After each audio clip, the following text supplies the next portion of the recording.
induction into the Harrison High School Football Hall of Fame, particularly because of the unique role he played in my life in terms of watching him and how hard he worked to be successful and to be the best, and just observing that and trying to exhibit it myself made me much more successful in my personal life.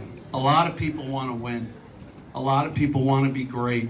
A lot of people want to be remembered, but there are only a select few, like the inductees tonight, that put in the hard work and the hard effort and the desire to accomplish that. So I'd like to congratulate all the inductees that are here tonight. And I, you know, listening to Artie Troilo explain what it means to be a Harrison football player and be from Harrison brought back so many great memories for me. I happened to play with him on the first ever lacrosse team at Harrison and observe him firsthand, and what a great athlete he was. But he used terms, very important terms, like compassion for your teammates, being a role model, working hard, all of those things that have brought back such great memories of actually having a privilege to play on a Harrison football team and to play with somebody who exhibited all of those qualities the way Ray Sanchez did. When I first heard about the Harrison Football Hall of Fame, it was a number of years back, and Ray called me and he said, you know, they have a Harrison Football Hall of Fame. I said, oh, I didn't know that. He said, well, who do you think should be on it from our team? And I said, well, I think you should be on it from our team. And he said, no, I think Emil Iannucci should be the first person from our team that should be inducted to the Hall of Fame. Ray worked very, very hard, brought Emil to the attention of this group, and Emil was inducted several years ago. But it goes back to, for me, in exhibiting for Ray, you know, the respect and the compassion for the other people that you played with, and caring about them and not putting yourself first and being a teammate. And, you know, we worked together on some of the thoughts that Ray gave about Emil in his introduction of Emil. And there was so much love and respect that was put in to what Ray wrote for the respect that he had for Emil and what Emil meant to the rest of us. That's the kind of student Ray was at Harrison High School. That's why he was universally loved by the administration there, and that's the type of teammate that Ray was. I was very, very gratified to hear Mike Elfrich mention watching Ray play, inspiring him. Me too, Mike. I played lacrosse with your brother, and it was a lot of fun.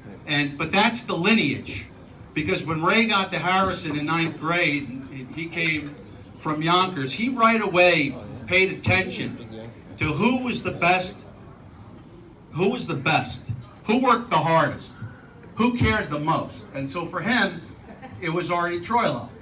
And he talked about him with great respect. In other words, I want to be that good, and I want to work that hard. And that's what Ray was for our team.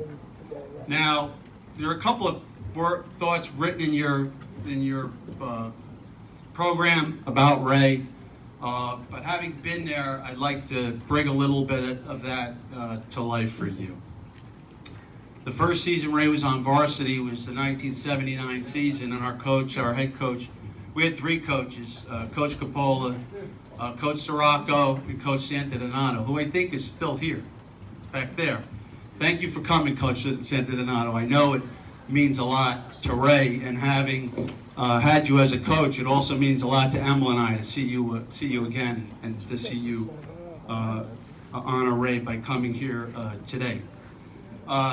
Coach Coppola was very compassionate for upperclassmen, so he gave them every chance possible to play before he, decided that there was a time and a place, and there was a time for winning. So throughout the beginning of the junior year, Ray started to play on offense, he started to play on defense, but slowly but surely, Coach Coppola decided that Ray had to be on the field for every single play, for every single game. And that's when the team really started to click. Great players make great plays in big games, and that's all of the people that have been inducted tonight and before. When the most important games are played, the great players make the big plays that make the difference. And they make a reference in your program to the 1979 Rye game. We were, in fact, large underdogs in that game. We were supposed to lose that game, and we went on the field and we were losing that game until Ray took over. As the program mentions, Ray made a key interception late in the game to get the ball back for us. Now, if you know Ray, and some of you do, you know he could run hard, he could lift a lot of weights, but one of the things he cannot do is he cannot jump. Ray could not have been a basketball player at Harrison High School, at Harrison Middle School, or over at St. Gregory's Church, for that matter. But on that particular play, he jumped out of the mud. To me, it looked like 3 feet, and snared the ball and brought it down. We went down and scored, tied the game 14-14, and just to show you how much faith the coaches had in him, 1 play to go, we're going to go for the 2-point conversion. Who do they give it to? Ray Sanchez, and he scores and we win the game. All right, and that solidifies our season. What separates Ray and the other inductees from everybody else is that their story doesn't end with 1 great play. Their story continues. Ray started working for our senior season the day after our junior season ended. He ran winter track to get faster. He ran spring track to get faster. He lifted weights. Summer captain's practices, led by Emil Iannucci, our Hall of Fame inductee, and Ray, started about 2 days after school ended. So we practiced throughout the summer, and we planned for a huge year. In that year, they decided that for the first time, the Harrison High School would be moved up a division, and we would play in Division 1A for the season. Some people were concerned about that. Ray was inspired by that. One great trait Ray always had was he always knew who the best player on the other team was, and he was always determined to play better than the other team's best player. And when your best player plays better than the other team's best player, you often win. And that's what we had on our team. That's what the leadership of our team was all about. We had a very solid season that year. We played awfully difficult competition, but a few things come to mind. One is we played a game against a very difficult Portchester team. They were favored against us. All the paper was about their best player, their middle linebacker, and what he was going to do to us. We had a very simple offense. You know, we ran 1 play, which really was Ray running at the other team's middle linebacker as hard as he could. Because if, in our coach's opinion, if you could get 3.5 yards times 3, that's more than 10. That's a first down. It was I don't think they started throwing a ball until Artie became coach, right? So that's what we did. And we won that game, and we won a lot of games that season, and it took us back to another Rye game. And we knew that was going to be the difference between whether we had a good season or a bad season, and whether our careers ended successfully or not. That's the way it always works out. Well, we were underdogs because they had the great John Greer. The paper was all about John Greer. Nobody was mentioning Ray Sanchez in the paper. First drive of the game, John Greer goes 80 yards down the field on a breakaway run, and he's waving to the Rye crowd, and they're cheering. And I'm thinking, well, you know what? We might not win this game. Okay? And then just Ted Coppola unleashed Ray Sanchez and the rest of the team on Rye and built a 28 to 14 lead. Ray had 2 touchdowns, over 100 yards. 3.5 yards at a time, banging it out, grinding it out, doing what he needed to do. Ultimately, we got the ball back, and I really respected Coach Coppola so much because he was very good at making a point. He decided he was going to show Ray a little lesson. He was going to teach him a lesson. We ran the same exact play about 6 or 7 times down the field with Ray running the ball, 43 power every time. He had already scored 2 touchdowns. He was already 100 yards. And we got to the 1-yard line. And at that point, our backup quarterback came in. He hadn't gotten a lot to play that year. And they called the play. They called 43 power again. Ray was going to score. He was going to have his 3rd touchdown. And we were going to beat Ray. So I said to the quarterback, I said, they got about 6 guys over on the right side of the line. There's nobody in front of me. There's nobody in front of me, the 2 offensive guards. Just tap me and we'll just run right into the end zone. So we call the play. He taps me. We run right into the end zone and we turn around and there's Ray looking at us like, are you 2 guys kidding me or what? Well, we didn't get to play too much that year, so we wanted a little bit of the glory ourselves. So quite frankly, this should say 3 touchdowns and 116 yards. So Ray, I'm sorry I didn't get you over the goal line that one last time, but I am more than thrilled that I have a chance to get you over this goal line. I'm so happy that this group has recognized you for what you meant to our high school and what you meant to our team and what you meant to me personally. After we left high school, Ray's high school career, it's a little mistake here. Ray went to Clarion State, which was a Division II school.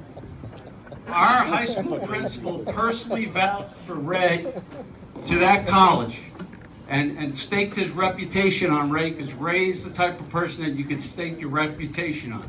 Ray went up there, he became the captain.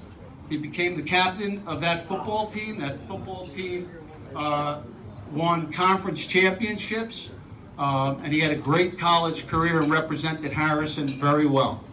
After college, he left and went into the working world, and I went on to law school. And great friends remember you at times in your life when you need it.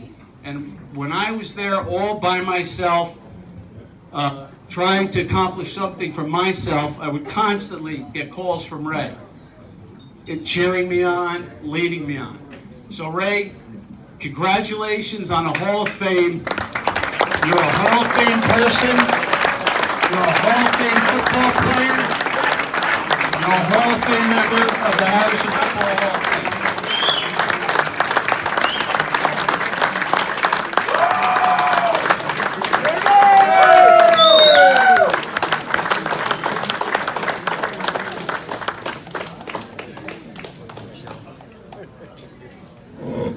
Can you hear me?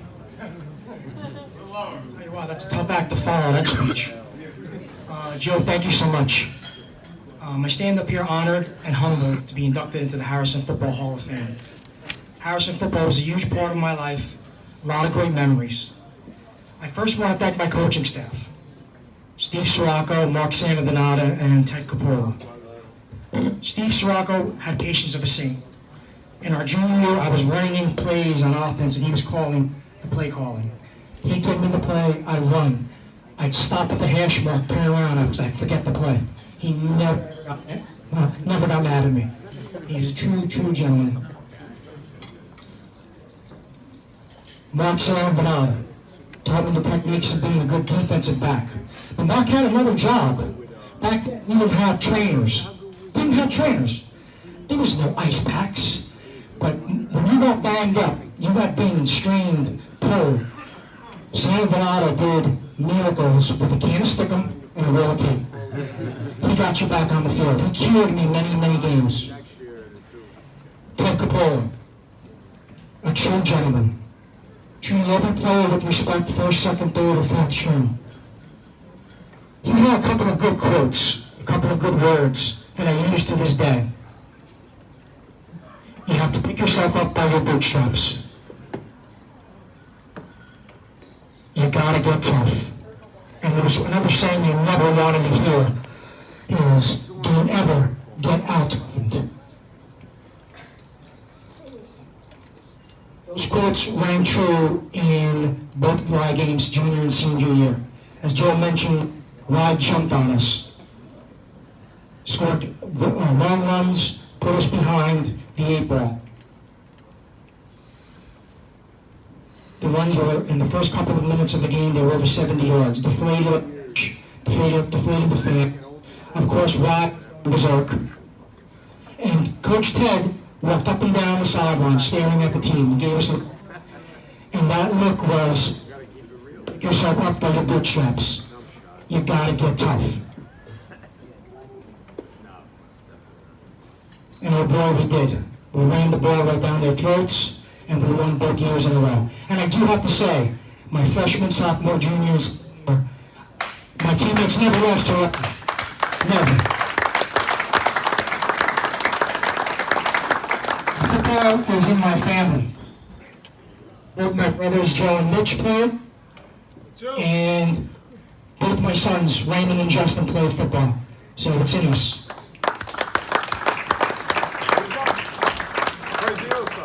Wrapping this up, I'm going to be short.